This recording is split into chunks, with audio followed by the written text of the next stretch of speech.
Friends, this is Neha and आज के video में हम पढ़ने वाले हैं क्लास 8 का हिंदी चैप्टर 8 हम स्टार्ट कर रहे हैं। इस चैप्टर का नाम है बच्चे की दुआ। दोस्तों, बच्चे की दुआ एक कविता है जो कि मोहम्मद इकबाल के द्वारा लिखी गई है और आज के वीडियो में हम इस कविता की हिंदी मीनिंग को जानेंगे और साथ में इसमें दिए गए प्रश्न उत्तर को भी देखेंगे।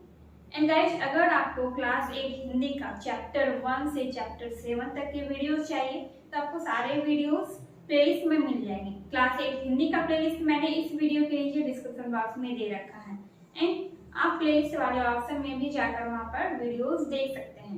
प्लेलिस्ट वाले ऑप्शन में आपको अदर सब्जेक्ट के भी प्लेलिस्ट मिलेंगे। गाइस, वीडियो अगर पसंद आए तो प्लीज वीडियो को लाइक कर दीजिएगा। चैनल पर पहली बार आ रहे हैं तो चैनल को सब्सक्राइब कर दीजिएगा, साथ में बेल आइकन को भी प्रेस कर लीजिएगा ताकि मैं जब भी नेक्स्ट वीडियो अपलोड करूं तो उसका नोटिफिकेशन आपको तुरंत मिल सके। चलिए, इसी के साथ हम आज का वीडियो स्टार्ट करते हैं। कहा था कि इस चैप्टर का नाम है बच्चे की दुआ। चैप्टर 8 हम लोग पढ़ रहे हैं और इस कविता के कवि का नाम है मोहम्मद इकबाल। बच्चे की दुआ एक कविता है और इसके कवि कौन है? मोहम्मद इकबाल है। और यहाँ पर देखिए क्या लिखा हुआ है। यहाँ लिखा है यह एक प्रार्थना गीत है। ठीक है, इस कविता में भगवान से यानी अल्लाह से प्रार्थना की गई है। इसमें दर्दमंद और वंचितों की हिफाजत का संकल्प है तथा खुद को बुराई से बचाकर नेक राह पर चलने की दुआ मांगी गई है। ठीक है, जब आप इस कविता को पढ़ेंगे तो आपको देखिएगा कि ये एक प्रार्थना कविता है। बच्चे अल्लाह से प्रार्थना कर रहे हैं। ये कविता लिखी है मोहम्मद इकबाल ने। ठीक है, तो देखिए पढ़ते हैं इसको। लब पे आती है दुआ बनके तमन्ना मेरी, जिंदगी शम्म की सूरत हो खुदाया मेरी। दोस्तों, कविता को हम लोग पढ़ लेंगे, पहले हमें शब्दार्थ भी देखना चाहिए क्योंकि इसमें बहुत सारे ऐसे वर्ड हैं जो कि उर्दू वर्ड हैं। तो हमें पहले उसको जानना चाहिए, फिर हम इसको पढ़ेंगे। तो यहाँ पे देखिए, लब का मतलब होता है होंठ, दुआ यानी प्रार्थना, जीनत यानी कि शोभा, इल्म यानी कि शिक्षा, हिमायत भलाई, मोहब्बत यानी कि प्यार या लगाव, चमन यानी कि फुलवारी, जईफों यानी कि वृद्धों यानी कि बूढ़े बुजुर्ग जो होते हैं उसको कहते हैं जईफों, नेक यानी अच्छा, या रब यानी कि हे ईश्वर, राह यानी रास्ता, राह का मतलब हो गया रास्ता। देखिए फिर से पढ़ते हैं इसको।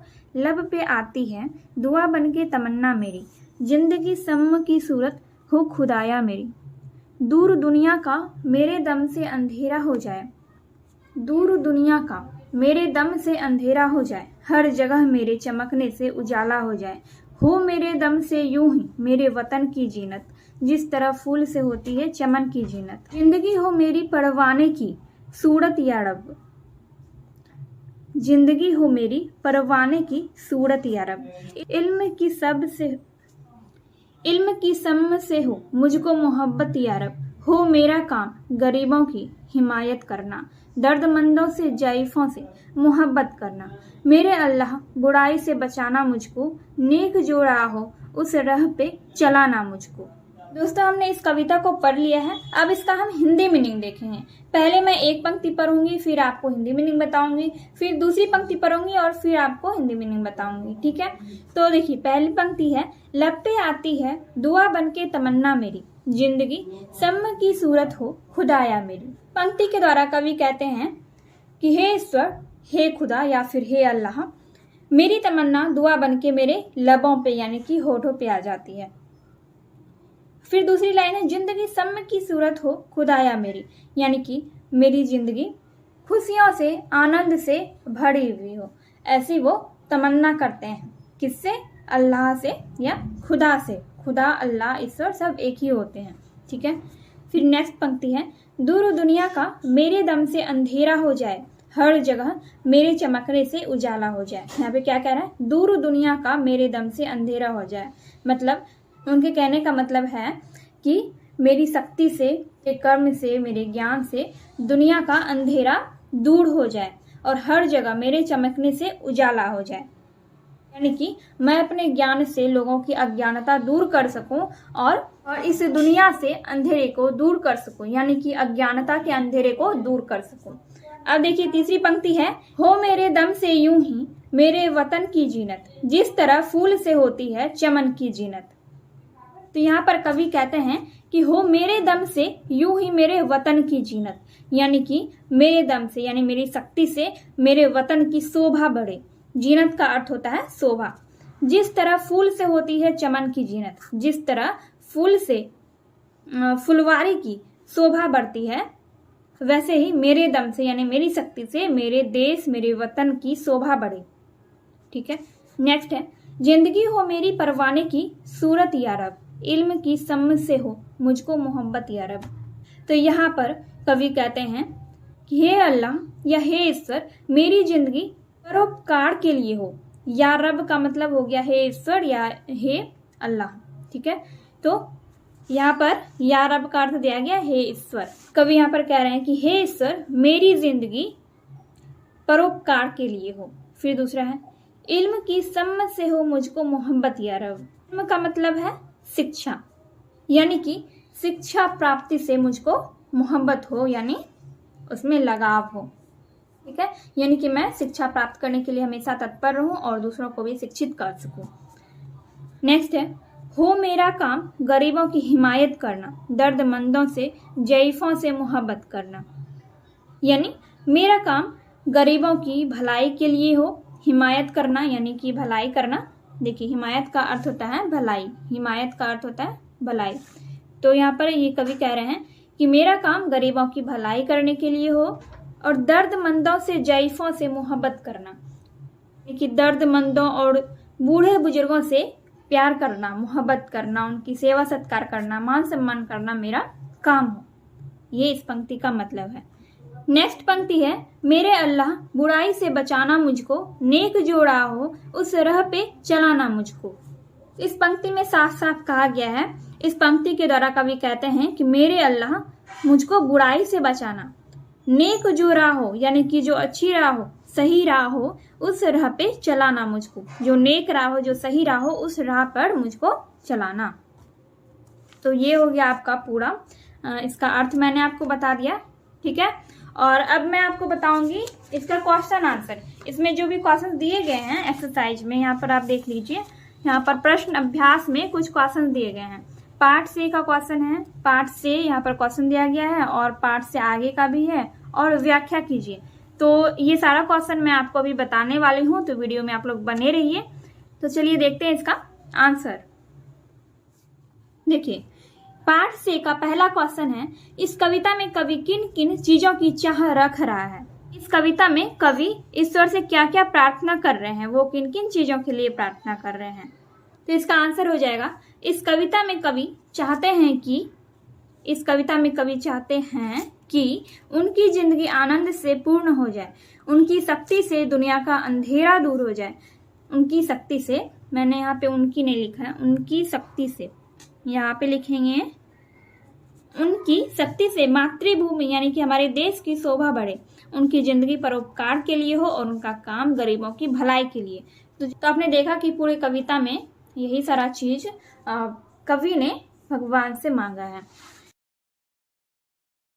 दूसरा क्वेश्चन है कविता में संसार को बेहतर बनाने की कामना मुखर हुई है, उन कामनाओं को अपने शब्दों में लिखिए। यानी कि इस कविता में संसार को बेहतर बनाने की कामना की गई है। ठीक है, तो उसी के बारे में आपको अपने शब्द में लिखना है, मतलब किस तरह से संसार को बेहतर बनाने की कामना इस कविता में की गई है, उसको आपको अपने शब्द में लिखना है। तो इसका आंसर हो जाएगा इस कविता में संसार को बेहतर बनाने की कामना करते हुए कवि कहते हैं कि हे ईश्वर या हे अल्लाह मुझे इतनी शक्ति, इतनी बुद्धि दीजिए कि मैं अपने कर्म, अपने परिश्रम से अपने देश का मान सम्मान बढ़ा सकूं और संसार से अज्ञानता को दूर कर सकूं। ठीक है, तो ये हो गया आपका सेकेंड नंबर का क्वेश्चन। और यहाँ पर अब आपको पाठ से आगे का कुछ क्वेश्चन दिया गया है। पहला क्वेश्चन है अल्लाह बुराई से बचाना मुझको तथा नेक राह में चलने की शक्ति प्रदान करना। नज्म की किन पंक्तियों में ऐसा भाव स्पष्ट किया गया है, नज्म की उन पंक्तियों को लिखिए। ठीक है, यानी कि ये वाला जो लाइन है अल्लाह बुराई से बचाना मुझको तथा नेक राह में चलने की शक्ति प्रदान करना, ये किस पंक्ति में कहा गया है, वही पंक्ति आपको लिखना है। दोस्तों जब आप यहाँ पर देखेंगे सबसे लास्ट वाला जो पंक्ति है, इसी पंक्ति में कहा गया है कि अल्लाह मुझको बुराई से बचाना और मुझको नेक राह पर चलाना। तो यही वाला पंक्ति हम आंसर में लिखेंगे। आप देख लीजिए, मैंने वही पंक्ति लिखी है, मेरे अल्लाह बुराई से बचाना मुझको, नेक जो राह है उस राह पे चलाना मुझको। ये हो गया आपका फर्स्ट नंबर का आंसर। पार्ट से आगे का फर्स्ट नंबर का आंसर मैंने आपको बताया। सेकेंड नंबर में है, सेकेंड नंबर का क्वेश्चन है, आपके घर में या पड़ोस में बुजुर्ग होंगे, आप उनकी देखभाल कैसे करना चाहेंगे? इसका आंसर हो जाएगा, हमारे घर या पड़ोस में जो बुजुर्ग हैं उनकी देखभाल में उनकी ज़रूरतों को पूरा करके और उनकी सेवा करके करना चाहूँगी या चाहूँगा। ये हो गया आपका सेकेंड नंबर का आंसर। थर्ड नंबर में है, अल्लाह और ईश्वर में कोई फर्क नहीं है, इस बात से आप कहाँ तक सहमत हैं? स्पष्ट कीजिए। तो दोस्तों, ये बात सभी लोग जानते हैं कि अल्लाह और ईश्वर में कोई फर्क नहीं होता है, सभी भगवान एक ही हैं। हम इंसानों ने उन्हें अलग अलग नाम देकर उन्हें बांट दिया है। ठीक है, सर मैंने लिखा है, अल्लाह और ईश्वर एक ही हैं, इनमें कोई फर्क नहीं है। हम इंसान अपने भगवान या अल्लाह को अलग अलग नाम से बुलाते हैं, वास्तव में ये दोनों एक ही हैं। ठीक है, सिर्फ नाम बदल दिया गया है। जैसे कि जो मुस्लिम धर्म के लोग होते हैं वो भगवान को अल्लाह कहते हैं, और जो हिंदू धर्म के लोग होते हैं वो भगवान को ईश्वर कहते हैं। तो सब अपने अपने धर्म के अनुसार अपने भगवान को नाम दे दिए हैं। तो सभी धर्मों के लोग अलग अलग नाम से ईश्वर को बुलाते हैं, लेकिन वास्तव में ईश्वर और अल्लाह में कोई भी फर्क नहीं है। ठीक है, तो मैंने आपको यहाँ तक क्वेश्चन बता दिया है। पार्ट से आगे का हमने ये तीनों क्वेश्चन सॉल्व कर लिया है, और पार्ट से का ये दोनों क्वेश्चन भी हमने सॉल्व कर लिया है। अब हम 4 नंबर का क्वेश्चन देखेंगे, व्याख्या कीजिए। तो इसमें 3 क्वेश्चन है, चलिए देखते हैं इसका आंसर। देखिए 4 का क नंबर का क्वेश्चन है, जिंदगी हो मेरी परवाने की सूरत या रब, इल्म की समझ से हो मुझको मोहब्बत या रब। तो इसका अर्थ आपको लिखना है, व्याख्या करना है, यानी कि इसका अर्थ आपको बताना है। इसका आंसर हो जाएगा, हे प्रभु मेरी जिंदगी परोपकार के लिए हो और मुझे ज्ञान प्राप्ति के प्रति प्यार हो। मतलब मैं ज्ञान प्राप्त करने के लिए हमेशा तैयार रहूं, तत्पर रहूं। ठीक है, ख नंबर का क्वेश्चन है, हो मेरे दम से यूं ही मेरे वतन की जीनत, जिस तरह फूल से होती है चमन की जीनत। तो इसका अर्थ क्या हो गया, मेरी शक्ति से मेरे मातृभूमि या मेरे देश की शोभा बढ़े, जिस तरह फूल से फुलवाड़ी की शोभा होती है। जिस तरह रंग बिरंगे फूल से फुलवाड़ी की शोभा बढ़ती है, वैसे ही मेरी शक्ति और मेरे कर्म से मेरे देश की शोभा बढ़े। ठीक है, ग नंबर में है, मेरे अल्लाह बुराई से बचाना मुझको, नेक जो राह हो उस राह पे चलाना मुझको। इसका अर्थ होगा, मेरे अल्लाह मुझको बुराई से बचाना, सही रास्ते पर चलने के लिए। ये कुछ भी नहीं है, ये यहाँ पर गलत हो गया था, बहुत जगह मिस्टेक हो गया है मुझसे। तो ये वाला है, सही रास्ते पर चलने के लिए मुझे अग्रसर करना, मतलब कि मुझे हमेशा सही रास्ते पे चलाने की कृपा करना, ऐसा कवि प्रार्थना कर रहे हैं अल्लाह से। ठीक है दोस्तों, तो यहाँ पर आपका ये सारा क्वेश्चन कंप्लीट हो गया है। अब यहाँ पर देखिए क्या दिया गया है, इन्हें भी जानिए। फर्स्ट नंबर में है, पाठ में अनेक शब्द दिए गए हैं जिनमें नुक्ते का प्रयोग है। उर्दू के विभिन्न वर्णों के नीचे बिंदु का प्रयोग होता है। ठीक है, ये वाला आप लोग जान लीजिए, ये वाला लाइन आप लोग भी जान लीजिए। उर्दू के विभिन्न वर्णों के नीचे बिंदु का प्रयोग होता है, इन्हें नुक्ता कहते हैं। ठीक है, तो एक नया चीज आपने जाना कि नुक्ता क्या होता है। उर्दू के विभिन्न वर्णों के नीचे बिंदु का प्रयोग होता है, इन्हें नुक्ता कहते हैं। नुक्ते का प्रयोग 5 वर्णों में होता है, क, ख, ग, ज और फ। इनके चलते अर्थों में बदलाव आता है, जैसे काज, काम। काज, यहाँ पे देखिए काज है और यहाँ पे ज के नीचे ये बिंदु है, तो इसका मतलब होता है बटन होल।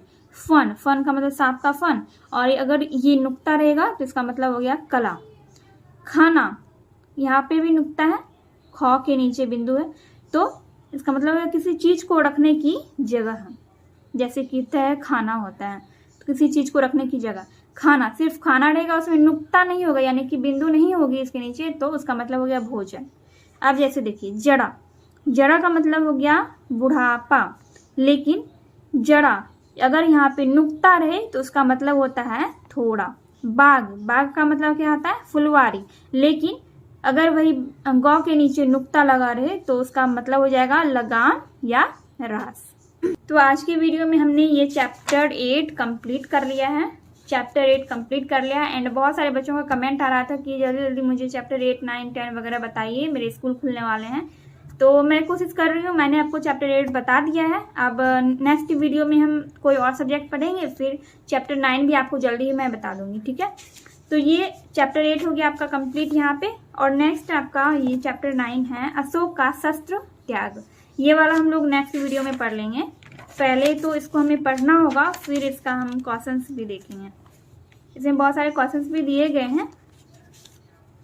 तो गाइस फिलहाल के लिए इतना ही एंड हम लोग मिलते हैं नेक्स्ट वीडियो में। एंड ये वीडियो अगर थोड़ी सी भी हेल्पफुल लगी हो तो वीडियो को लाइक कीजिए, कमेंट कीजिए और अपने दोस्तों के साथ वीडियो को शेयर कीजिए।